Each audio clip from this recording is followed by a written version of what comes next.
Hello and welcome you all to marathon for UPSC. इस video में हम science and take के आगे के टॉपिक्स को डिस्कस करेंगे। ठीक, तो पहला हमारा आज का टॉपिक है फास्ट ब्रीडर रिएक्टर। ठीक है, रिसेंटली क्या हुआ, indigenous prototype fast breeder reactor, ठीक, इसका जो कोर लोडिंग प्रोसेस है इसको इनिशिएट किया गया। ठीक है, इस फास्ट ब्रीडर रिएक्टर का कोर लोडिंग प्रोसेस इनिशिएट किया गया कहाँ पर, Madras atomic power station Kalpakkam Tamil Nadu में। ठीक, ये डिज़ाइन और कंस्ट्रक्ट किया गया है भारतीय नाभिकीय विद्युत निगम और भाविनी द्वारा। ठीक, जिसका सफिशिएंट कंट्रीब्यूशन है फ्रॉम 200 इंडस्ट्रीज से भी इसको डेवलप करने में कंट्रीब्यूशंस है। ठीक, कोर लोडिंग क्या है? कोर लोडिंग एक प्रोसेस है न्यूक्लियर फ्यूल को प्लेस करने का इनसाइड द कोर में। ठीक है, इसी को कोर लोडिंग कहते हैं।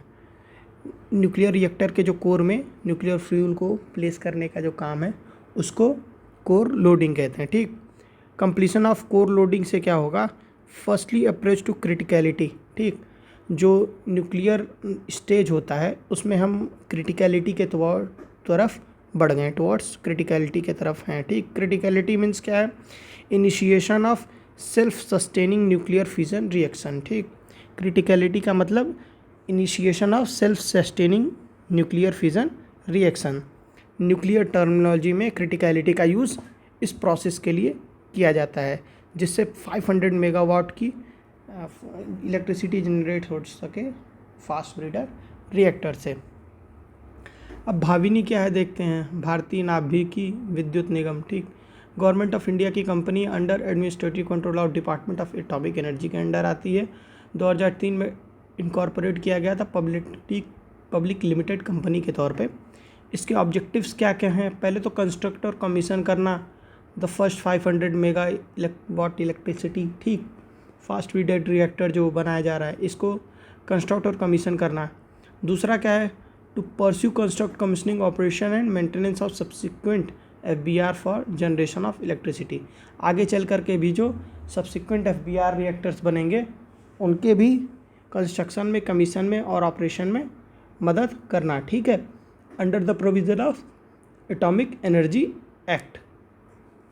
Thorium reserves in India, department of atomic energy ने अभी तक कहा है कि 11 million tons of in Situ resource of monazite, यानी थोरियम बेरिंग मिनरल जो हैं मोनाजाइट, वो 11 मिलियन टन्स इन सिटू इंडिया में पाए जाते हैं और नियरली 25% ऑफ वर्ल्ड थोरियम जो है वो इंडिया में अवेलेबल है। ये पाए जाते हैं बीच पे, रिवर सैंड्स में, केरला में, तमिलनाडु, उड़ीसा, आंध्र प्रदेश, वेस्ट बंगाल, झारखंड में। ठीक है, फास्ट ब्रीडर रिएक्टर क्या है? फास्ट ब्रीडर रिएक्टर एक न्यूक्लियर रिएक्टर है। ठीक, जिसका यूज़ किया जाता है इलेक्ट्रिसिटी जनरेट के लिए। कैसे करते हैं इसमें एक न्यूट्रॉन, फास्ट न्यूट्रॉन को यूज़ किया जाता है। ठीक, न्यूट्रॉन को यूज़ किया जाता है मोर न्यूक्लियर फ्यूल जनरेट करने के लिए। ठीक, देन दे कंज्यूम, जितना वो कंज्यूम करते हैं उससे ज़्यादा वो न्यूक्लियर फ्यूल जनरेट करते हैं ताकि ज़्यादा से ज़्यादा पावर जनरेट हो सके। ठीक, और इसमें यूरेनियम प्लूटोनियम मिक्स्ड ऑक्साइड का यूज़ किया जाता है, यूरेनियम प्लूटोनियम मिक्स्ड ऑक्साइड। ठीक, मॉक्स फ्यूल भी कहते हैं इसको। Uranium 238 blanket. ठीक, ये एक सराउंडिंग है जो फ्यूल को कोर के अराउंड जो सराउंडिंग है। ठीक, इसके अंडर ही न्यूक्लियर ट्रांसम्यूटेशन होता है जिसमें फ्यूल का प्रोडक्शन होता है। इसको कहा जाता है ब्रीडर्स। ठीक, क्योंकि ये फ्यूल को क्या करते हैं, ब्रीड करते हैं, इसलिए इसको ब्रीडर कहा जाता है। सिग्निफिकेंस देखते हैं क्या है फास्ट ब्रीडर रिएक्टर का। ठीक, beginning of second stage of nuclear programme. ठीक, सेकेंड स्टेज के न्यूक्लियर प्रोग्राम से क्या होगा, ये इंडिया के 3 स्टेज न्यूक्लियर प्रोग्राम में एक रिमार्केबल अचीवमेंट है। ठीक है, क्योंकि हम लोग इस समय सेकेंड स्टेज पे शुरुआत कर चुके हैं।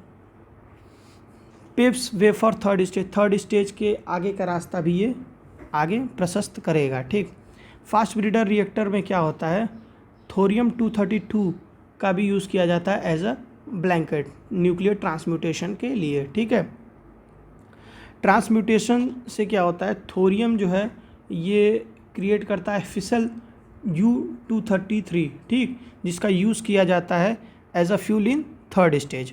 और FBR यानी फास्ट ब्रीडर रिएक्टर जो है ये एक स्टेपिंग स्टोन है थर्ड स्टेज में इंडिया के न्यूक्लियर पावर प्रोग्राम में, ठीक, जो इवेंचुअली हेल्प करता है कंट्री के थोरियम रिजर्व को यूटिलाइज करने में हेल्प करेगा, ठीक है।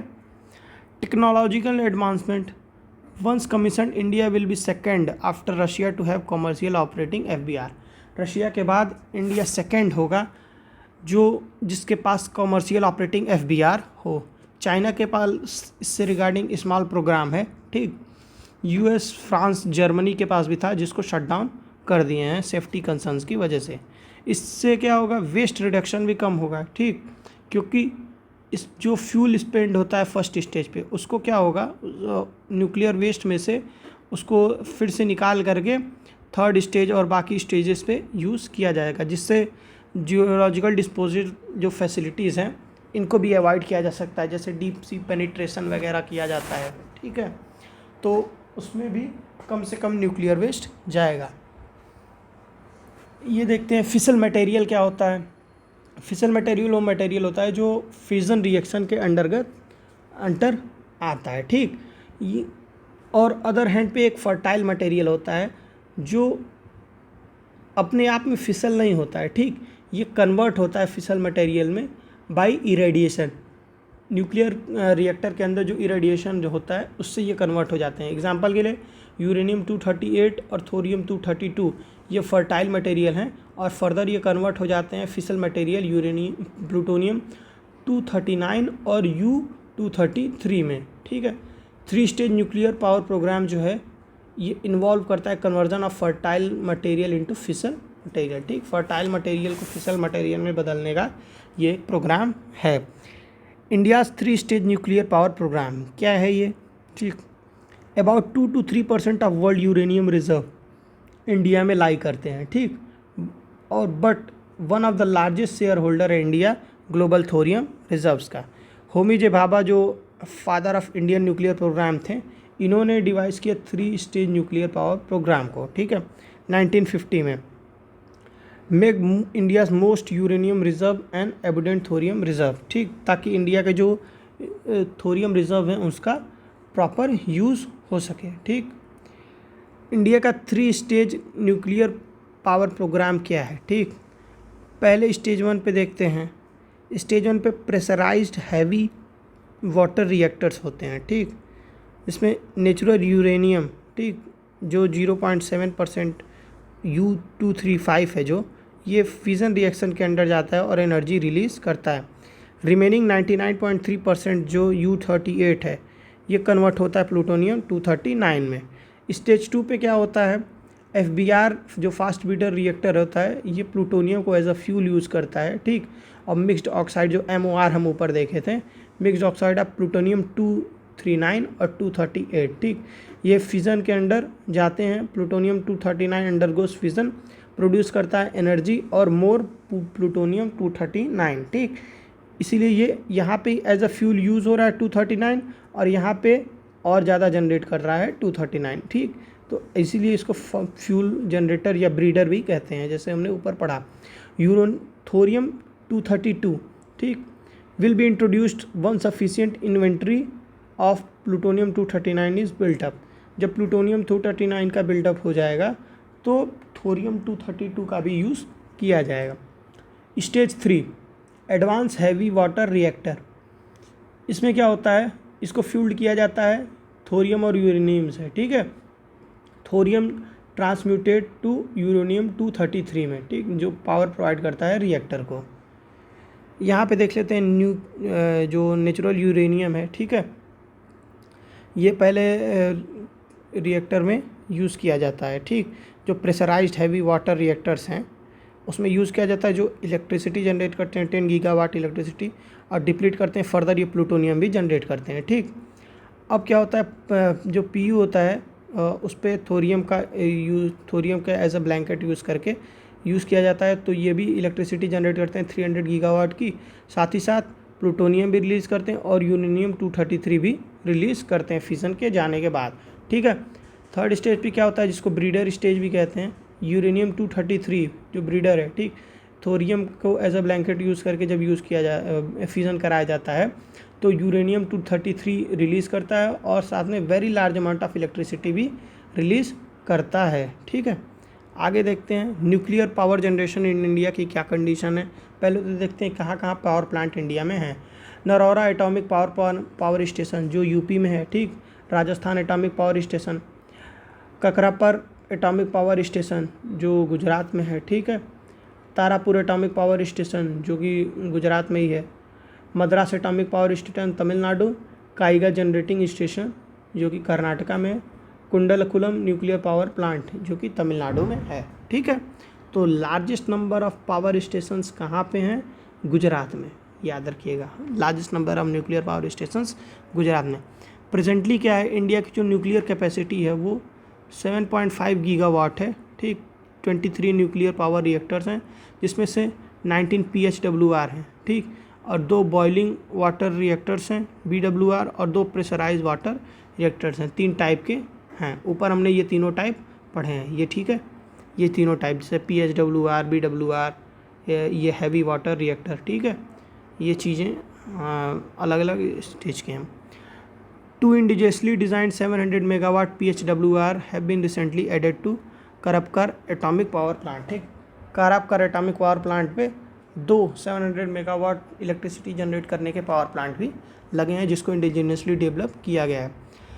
न्यूक्लियर शेयर कितना है इलेक्ट्रिसिटी जनरेशन में? 2.8% है 2022 और 2023 के डेटा के अकॉर्डिंग। टारगेट क्या है? इंडिया की न्यूक्लियर पावर जनरेशन को ट्रिपल करना बाय 2030। अदर की डेवलपमेंट इसमें क्या क्या हुआ, ठीक। इंडिया का जो एक स्टेप है toward developing small modular reactors, ठीक। स्मॉल मॉड्यूलर रिएक्टर्स एक एडवांस टाइप का न्यूक्लियर रिएक्टर होता है जिसकी capacity 300 megawatt electricity per unit produce करने की होती है। ये एक तो कॉस्ट एफिशिएंट होता है, कंस्ट्रक्शन टाइम इसमें कम लगता है, सिंपलर और फास्टर होता है compare to large nuclear plants, ठीक। इंडिया ने अडॉप्ट किया है क्लोज्ड फ्यूल साइकिल जिसका एम है कि reprocessing of spent fuel and recovery of uranium and plutonium, ठीक। जो फ्यूल में से यूरेनियम प्लूटोनियम आए उसका भी से रिकवरी करके उसको रिसाइकिल करके यूज़ करें और रिएक्टर में एज अ फ्यूल दोबारा यूज़ किया जाए ताकि न्यूक्लियर वेस्ट का जनरेशन कम से कम हो। इससे रिलेटेड क्या क्या न्यूज़ थी? First ever nuclear energy summit जो ब्रसल्स में हुआ बेल्जियम में, ठीक। इसको होस्ट किया गया था IAEA द्वारा, इंटरनेशनल एटॉमिक एनर्जी एजेंसी द्वारा, ठीक। और बेल्जियन गवर्नमेंट ने मिल के होस्ट किया था। इसका जेनेसिस कब हुआ? COP28 दुबई में, ठीक। Regarding in wake of inclusion of nuclear energy in global stocktake, ठीक है। The summit calls for accelerating deployment of nuclear energy, ठीक है। समिट ने कॉल किया न्यूक्लियर एनर्जी के डिप्लॉयमेंट के लिए। ऑब्जेक्टिव क्या है? Role of nuclear energy in addressing the global challenges. Nuclear energy का क्या रोल होगा ग्लोबल चैलेंजेस को रिड्यूसिंग, जैसे फॉसिल फ्यूल्स का रिडक्शन, एनर्जी सिक्योरिटी को इन्हांस करना, इकोनॉमिक डेवलपमेंट को एनहांस करना, ठीक। पार्टिसिपेंट्स इसमें कौन कौन से हैं? लीडर्स हैं और रिप्रेजेंटेटिव हैं 32 कंट्रीज से इंक्लूडिंग इंडिया। अब नेक्स्ट टॉपिक हमारा है ह्यूमन जीनोम सीक्वेंसिंग। न्यूज़ में ये क्यों है? डिपार्टमेंट ऑफ बायोटेक्नोलॉजी ने जीनोम इंडिया प्रोजेक्ट के कंप्लीशन को अनाउंस किया है, ठीक। जीनोम इंडिया प्रोजेक्ट क्या है? ये DBT द्वारा लॉन्च किया गया था, ministry of science and technology, ठीक। पर इंडिया ने अनाउंस किया फर्स्ट कंप्लीट अपना जो ह्यूमन जीनोम था उसका कंप्लीशन 2009 में। इसका एम क्या था? 10,000 जेनेटिक सैंपल्स को कलेक्ट करना अक्रॉस द इंडिया और एक रेफरेंस जीनोम जनरेट करना इंडियन पॉपुलेशन के लिए, ठीक। ह्यूमन जीनोम रेफरेंस सीक्वेंस क्या है? ये एक representation of human genome sequence है जो combination of several peoples DNA से मिलकर बनाया गया रहता है, ठीक। तो सेवरल पीपल्स का DNA के कम्बिनेशन से ह्यूमन जीनोम सीक्वेंस बनाया गया रहता है। इसको रेफरेंस जीनोम भी कहते हैं पर्टिकुलर पॉपुलेशन के लिए, ठीक है। इसमें मिशन में कौन कौन इंक्लूडेड है? 20 नेशनल इंस्टीट्यूट्स इंक्लूडेड हैं, led by centre for brain research Bengaluru, और जिसका जो डेटा है वो स्टोर किया जाता है इंडियन बायोलॉजिकल सेंटर फरीदाबाद में, ठीक है। डेटा सेंटर फरीदाबाद में। ये इंस्पायर्ड था ह्यूमन जीनोम प्रोजेक्ट से, ठीक।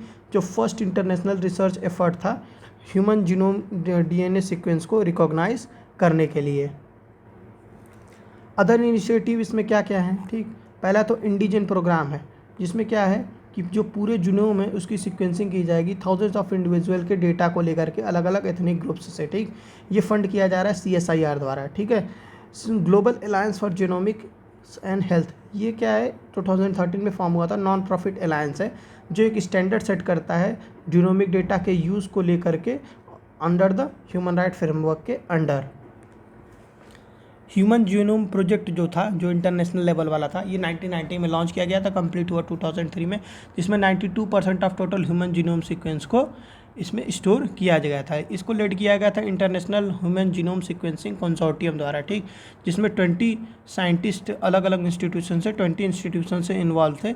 6 कंट्रीज़ के थे, France, Germany, Japan, China, UK और यूएस, ठीक है।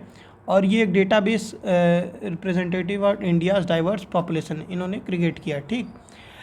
इन addition to other benefits offered by genome sequencing, ठीक, अदर बेनिफिट्स भी जीनोम सीक्वेंसिंग द्वारा ऑफर्ड किए जाते हैं। अब देख लेते हैं जीनोम सीक्वेंसिंग का क्या है। डीएनए का स्ट्रक्चर, ठीक, पहले तो सेल होता है, उसमें न्यूक्लियस होता है, ठीक, उसके अंदर क्रोमोसोम होते हैं, क्रोमोसोम के अंदर क्या होता है, न्यूक्लियोसोम, ठीक, न्यूक्लियोसोम के अंदर फर्दर हिस्टोन, हिस्टोन के अंदर जीन होते हैं, जीन के अंदर क्या होता है, न्यूक्लियोटाइड, ठीक है। न्यूक्लियोटाइड के भी बेस पेयर्स होते हैं अलग अलग, जैसे गुआनाइन, साइटोसिन, एडेनिन, थाइमिन, ठीक, ये होते हैं इसमें। तो डीएनए जो होता है ये बेसिकली इस स्ट्रैंड्स को कहते हैं जो जीन में पाए जाते हैं, ठीक, ये स्ट्रैंड्स जो होते हैं ये जीन में जो पाए जाते हैं ये डीएनए इसी में होते हैं, ठीक है। आगे देखते हैं जीनोम क्या है और जीनोम सीक्वेंसिंग क्या है। जीनोम क्या है, complete set of jeans of organism, इसको क्या कहते हैं, जीनोम, ठीक। इसमें क्या होता है, क्रोमोसोम होता है जो हाउस होता है डीएनए और जीन्स का, क्रोमोसोम हाउस होता है डीएनए और जीन्स का। जीन एक बेसिक यूनिट है हेरिडिटी का, जो बना होता है न्यूक्लियोटाइड्स इन डीएनए और आरएनए से, ठीक, जो डीएनए आरएनए न्यूक्लियोटाइड्स होते हैं उससे बना होता है। जीनोम सीक्वेंसिंग क्या है, इसका मतलब exact orders of base pairs in strand of DNA in an individual, किसी इंडिविजुअल के डीएनए में, ठीक, डीएनए में जो स्ट्रैंड होता है उसके बेस पेयर्स को एग्जैक्ट ऑर्डर में डिटरमाइन करना, इसी को जीनोम सीक्वेंसिंग कहते हैं, ठीक। डीएनए मॉलिक्यूल्स हैं, क्या हैं, एक पॉलीमर्स हैं, long chains, polymer of long chains of nucleotide, ठीक, जो शुगर मॉलिक्यूल्स से अटैच होते हैं, विच आर शुगर मॉलिक्यूल्स, जो शुगर मॉलिक्यूल्स होते हैं अटैच होते हैं to a phosphate group, phosphates group से अटैच होते हैं, and a nitrogen containing base, एक नाइट्रोजन कंटेनिंग बेस से, ठीक। DNA bases are adenine, cytosine, guanine, thymine, ठीक, ये बेसिस होते हैं डीएनए के, ठीक है। ह्यूमन जीनोम कंटेन करते हैं 2.3 बिलियन न्यूक्लियोटाइड्स और 20,500 जीन्स, ठीक। सिग्निफिकेंस ऑफ जीएनए सीक्वेंसिंग, जो जीनोम सीक्वेंसिंग है उसका सिग्निफिकेंस क्या है। पहला तो ये इनेबल करेगा जो जेनेटिक डिजीज़ हैं उनके ट्रीटमेंट में, ठीक, जैसे पेरेंटल स्क्रीनिंग, पेरेंटल स्क्रीनिंग से क्या होगा, जो जेनेटिक डिसऑर्डर्स हैं इसको फोएटस में ही आइडेंटिफाई कर लिया जाएगा। लिक्विड बायोप्सिस, ठीक, इससे कैंसर को इजीली ट्रीट किया जा सकेगा। फार्माकोग्नेटिक्स, ठीक, ये एक स्टडी है कि कैसे जीन्स अफेक्ट करते हैं पर्सन को, ठीक, जब उनका ड्रग से कांटेक्ट होता है, to prevent adverse drug reaction, ताकि एडवर्स ड्रग रिएक्शन को प्रिवेंट किया जा सके, ठीक। Development of predictive diagnostic and personalised health care, predictive diagnostic और पर्सनलाइज्ड हेल्थ केयर को डेवलप करना, ठीक है। कस्टमाइज्ड ड्रग्स के थ्रू जो gene therapies based on genome sequencing इसको देना। Facilitate advance analytics and artificial intelligence integration, ठीक, ये फैसिलिटेट करता है एडवांस एनालिटिक्स और आर्टिफिशियल इंटेलिजेंस इंटीग्रेशन को, ठीक है। और इनकी जो understanding of genetic causative factors to develop disease treatment, ठीक, जो जीन बेस्ड डिजीज़ होती हैं, ठीक, उनको डेवलप करने में ये हेल्प करता है कि किस बेसिस पे ये डेवलप होते हैं, ताकि एक प्रिकॉशनरी स्टेप्स लिया जा सके ताकि उनको प्रिवेंट किया जा सके, ठीक है। जीनोम सीक्वेंसिंग के प्रोसेस को देखते हैं। पहले डीएनए एक्सट्रैक्शन होता है, ठीक है, जिसमें केमिकल ट्रीटमेंट और प्योरीफिकेशन होता है डीएनए का, डीएनए एक्सट्रैक्ट कर लिया जाता है। उसके बाद डीएनए शेयरिंग होता है। डीएनए शेयरिंग क्या है, cutting DNA into short fragments using enzymes और मैकेनिकल डिस्ट्रप्शन, एंजाइम्स या मैकेनिकल डिस्ट्रप्शंस का यूज़ करके डीएनए को शॉर्ट पार्ट्स में बांट लेना, ठीक। डीएनए शेयरिंग के बाद होता है डीएनए लाइब्रेरी प्रिपरेशन, ठीक, जिसमें डीएनए की कॉपीज़ बनाई जाती हैं, making copies of DNA fragments using polymerase chain reaction, polymerase chain reactions का यूज़ करके उनकी कॉपी तैयार की जाती है, ठीक। डीएनए लाइब्रेरी सीक्वेंसिंग, इसमें क्या होता है, loading the library onto sequencer resulting DNA read, ठीक, जिससे डीएनए रीड करने में मदद मिलती है और इसको सीक्वेंस कर दिया जाता है, ठीक, जो डिटरमाइन करता है combination of nucleotide making each individual DNA fragment, her DNA fragment जो है उसको कम्बिनेशन ऑफ न्यूक्लियोटाइड करके ईच इंडिविजुअल डीएनए जो डीएनए फ्रेगमेंट होता है उसको एक कम्बिनेशन को डिटरमाइन करने में मदद मिलता है, ठीक, जब लाइब्रेरी में उसको रख दिया जाता है, सीक्वेंसिंग कर दिया जाता है। डीएनए सीक्वेंसर एनालिसिस, ठीक, ये क्या करता है, पुट करता है डीएनए ऑफ मिलियंस और रीड करने में मदद करता है, ठीक, प्रोड्यूस्ड बाय सीक्वेंसर, जो सीक्वेंसर द्वारा प्रोड्यूस किया गया रहता है, in correct order and further analysis, correct order में और फर्दर एनालिसिस में हेल्प करता है, ठीक, और जो डीएनए के डिटेल्स होते हैं उनको परफेक्ट ऑर्डर में डेटा में सेटअप बना के देता है ताकि इजी वे में उसको अंडरस्टैंड और समझा जा सके, ठीक है।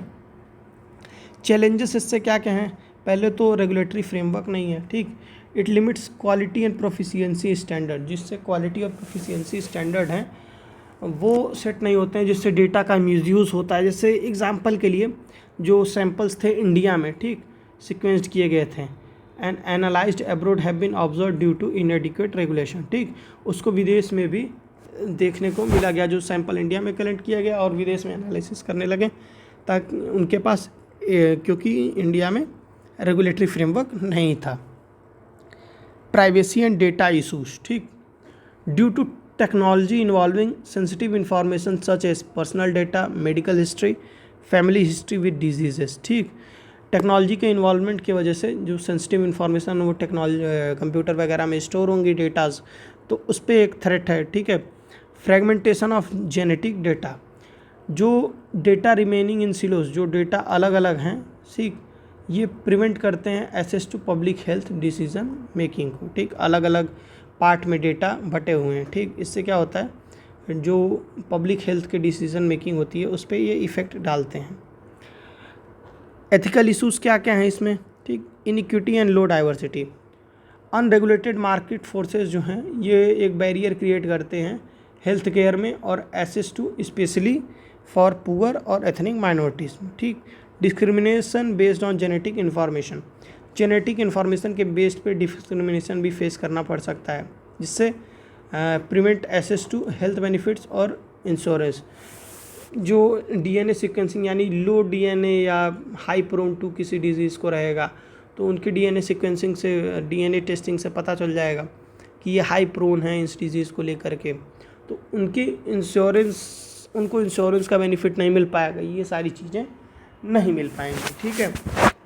टेक्नोलॉजिकल चैलेंजेस क्या क्या हैं, जैसे साइबर थ्रेट्स हो गया, ठीक, और इनके कंटामिनेशन की प्रॉब्लम है, ठीक, वायबल रन क्वालिटी की प्रॉब्लम है। अदर इश्यूज और क्या क्या हैं इसमें, पहले तो फाइनेंशियल कंस्ट्रेंट है ताकि इन जो फैसिलिटीज़ हैं इनकी सीक्वेंसिंग और मेंटेनेंस के लिए फाइनेंशियल कंस्ट्रेंट हैं। लिमिटेड स्किल्ड पर्सनल हैं इसके लिए, ठीक है, जो सीक्वेंसिंग डीएनए सीक्वेंसिंग लाइब्रेरी में डीएनए के मेंटेनेंस के लिए, ठीक है, उसको फैसिलिटीज़ में स्किल्ड पर्सनल बहुत ही कम है। वे फॉरवर्ड इसका क्या है, क्लियर और रेगुलेशन इस्टेब्लिश किए जाएँ ताकि फेयर कंपटीशन हो स्टेक होल्डर्स के बीच में। प्रायोरिटाइज किया जाए जीनोम रिसर्च फंडिंग को, ठीक, ताकि एक सेंट्रलाइज सीक्वेंस फैसिलिटी जनरेट की जाए। डेवलप किया जाए एडवांस ट्रेनिंग प्रोग्राम्स को रिसर्चर्स के लिए, both experimental and computational level पे, ठीक, एक्सपेरिमेंटल और कंप्यूटेशनल लेवल दोनों लेवल पे किया जाए, ठीक। Improved access to up to date genomic data, ठीक, up to date genomic data के एक्सेस को इम्प्रूव किया जाए through collaboration and scientific publishers, ठीक है, ताकि सबको वो डेटा का एक्सेस हो और पॉलिसी मेकिंग्स में, रेगुलेशंस में उसको इम्प्लीमेंट किया जा सके। यूटिलाइज किया जाए मॉडर्न डे सीक्वेंसिंग टेक्नोलॉजीज़ को ताकि इंफ्रास्ट्रक्चर रिक्वायरमेंट्स को और ज़्यादा मिनिमाइज किया जा सके। बेस्ट प्रैक्टिसेस को फॉलो किया जा सके ताकि डाटा का मिसयूज़ ना हो। इंश्योर किया जाए एथिकल टेक्नोलॉजी यूजेज, ठीक, एग्जाम्पल के genetic information non discriminatory act जो यूएसए में है, इसको फर्दर अदर जगह भी इम्प्लीमेंट किया जा सकता है। इस वीडियो में हम इतना ही कवर करेंगे, आगे के टॉपिक्स हम नेक्स्ट वीडियो में कवर करेंगे। अभी के लिए इतना ही। Thank you and all the best. Description में टेलीग्राम चैनल का लिंक मिल जाएगा, वहाँ पे ज्वाइन करके आप टाइमली वीडियो के नोटिफिकेशंस पा सकते हैं।